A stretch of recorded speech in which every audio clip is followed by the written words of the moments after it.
मैं आपका host Imran property fact 786 channel की जानिब से आज का जो हमारा अहम टॉपिक है वो है गुलबर्ग ग्रीन्स के बारे में। गुलबर्ग ग्रीन्स का एक ऐसा प्रोजेक्ट जो कुछ ताख़ीर का भी शिकार है और जिसकी वजह से कुछ इसके एम्प्लॉयज़ परेशानी का शिकार हैं। नाजरीन, ये प्रोजेक्ट का नाम है गुलबर्ग ड्रीम हाइट्स और ये वैसे देखा जाए तो एक गोल्डन प्रोजेक्ट है और बेहतरीन प्रोजेक्ट है, लेकिन इसमें जो टाइम फ्रेम दिया गया है वो बहुत ज़्यादा दिया गया है जिसमें गुलबर्ग ग्रीन्स इसको डिलीवर करेगा।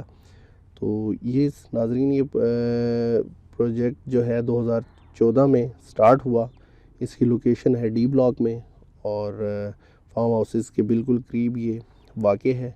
जब ये प्रोजेक्ट स्टार्ट किया गया तो डिसाइडेड था कि 65 बिल्डिंग्स पे ये मुश्तमिल होगा और इसका पोजेसन प्लान भी इन्होंने तकरीबन 20 साल का रखा।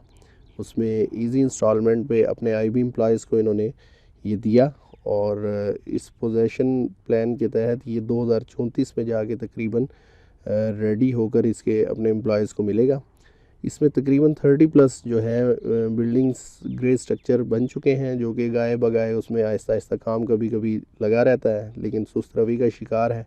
पैरागॉन कंपनी को इसका टेंडर दिया गया था, वो इसको कंस्ट्रक्शन में उसका किरदार है। और इसमें अब हम इसमें इसके साइज़ और के बारे में डिस्कस और रेट्स के बारे में डिस्कस कर लेते हैं। इसमें 4 तरह के साइज़ दिए गए, जिसमें 700 स्क्वायर फीट के अपार्टमेंट्स हैं, 900 स्क्वायर फीट के हैं, 1100 स्क्वायर फीट के हैं, 1500 स्क्वायर फीट के हैं। अब हम इनकी साइज़ वाइज प्राइसेस भी आपको बताते जाएं।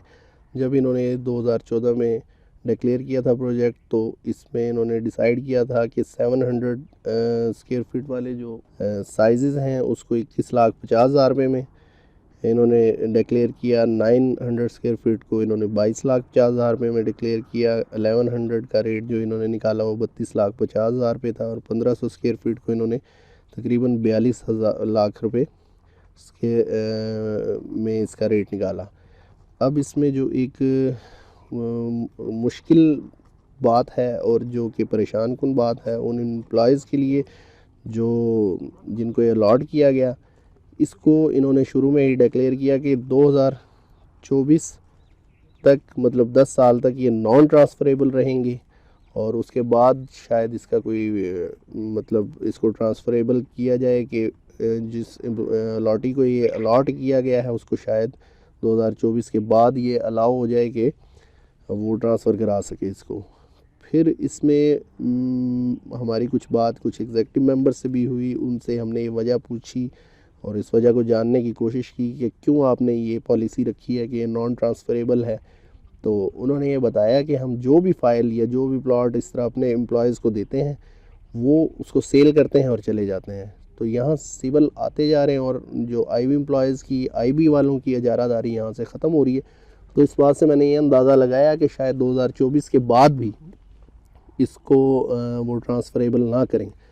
तो इसमें फिर कुछ घरेलू मसाइल में भी लोग शिकार हो जाते हैं, कुछ परेशानियाँ हैं, कुछ इंस्टॉलमेंट्स ना दे सके। तो इस हालात में 2020 में मैनेजमेंट पे काफ़ी प्रेशर डला अपने अलॉटीज़ की, आईबीज़ एम्प्लॉयज़ की तरफ से कि इसको ट्रांसफ़रेबल किया जाए। तो उन्होंने इसको ट्रांसफ़रेबल तो ना किया, लेकिन इसका एक वे आउट निकाला जिसमें उन्होंने ये कर दिया कि आप इसको कन्वर्ट करा सकते हैं कनाल के प्लॉट में और 10 मरले के प्लॉट में। तो जो प्लान निकाला है इन्होंने 700 स्क्वायर फीट और 900 स्क्वायर फीट के जो हैं प्लॉट हैं, अपार्टमेंट्स हैं, वो कन्वर्ट हो सकते हैं 10 मरला कन्वर्ट फ़ाइल में, जिसको कहते हैं हम 10 मरला कन्वर्टेड फ़ाइल।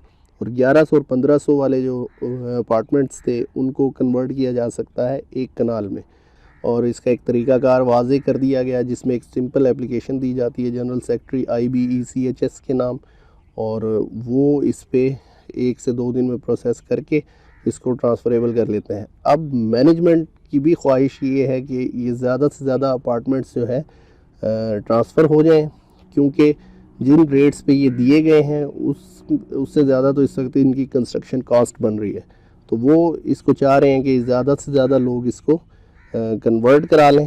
कन्वर्ट करा के तो प्लॉट देने में उनको इस वक्त फ़ायदा है, और बाद में वो ये चाहें कि अपना मतलब इसको अलग से मतलब इसको बाद में सेल करें, चाहे वो स्टार मार्केटिंग के थ्रू हो या ये ख़ुद करें इसको सेल।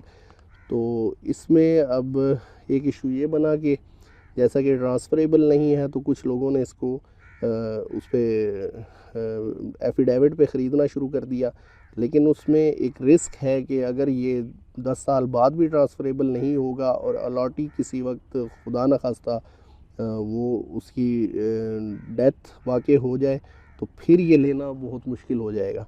और इसको मतलब मैनेजमेंट ने इसका यही हल निकाला है कि इसको आप प्लॉट में कन्वर्ट करें और अपने पैसे इसमें से निकाल के और उसको यूज़ कर लें। अच्छा, अब जो देखा जा रहा है इस वक्त बेहतरीन मौका है कि इन फाइल्स जो कन्वर्टेड फ़ाइल हैं इनको ख़रीद लिया जाए, क्योंकि इसकी बैलेटिंग एक्सपेक्टेड है, ये जो कमिंग एजीएम है। अब जो भी एजीएम होगी उसमें इसकी बैलेटिंग एक्सपेक्टेड है, और बैलेट हो के इसकी लोकेशन जो हमारी असेसमेंट के मुताबिक है वो या डबल ए ब्लॉक की तरफ जो कनालें मौजूद हैं उसमें इसको एलोकेट किया जाएगा, या P4 को आगे एक्सटेंड किया जाएगा।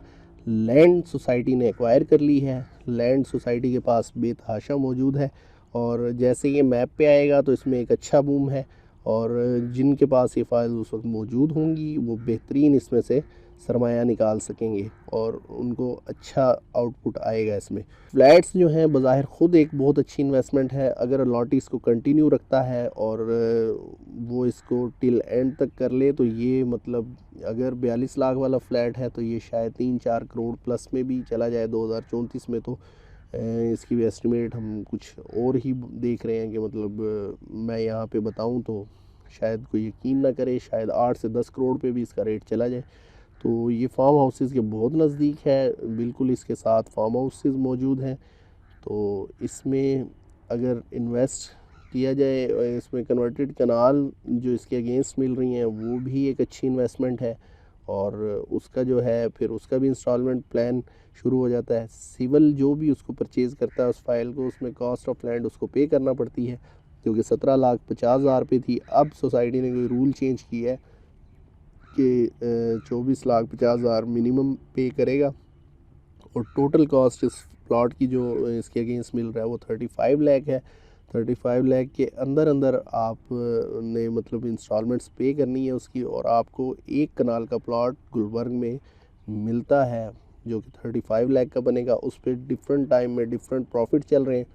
तो जैसे कि इस वक्त कन्वर्टेड कनाल का प्रॉफिट मौजूद है 17 से 18 लाख पे, और ये 40 लाख तक गया था, लेकिन मुल्की हालात की वजह से ये थोड़ा सा वापस आया।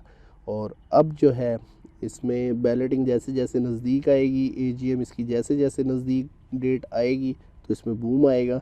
लास्ट टाइम भी एजीएम की जब डेट अनाउंस हुई थी तो इसका रेट 40 के नज़दीक चला गया था, लिहाजा हाईली रिकमेंडेड है आप इसमें इन्वेस्ट करें और अच्छा आउटपुट लें।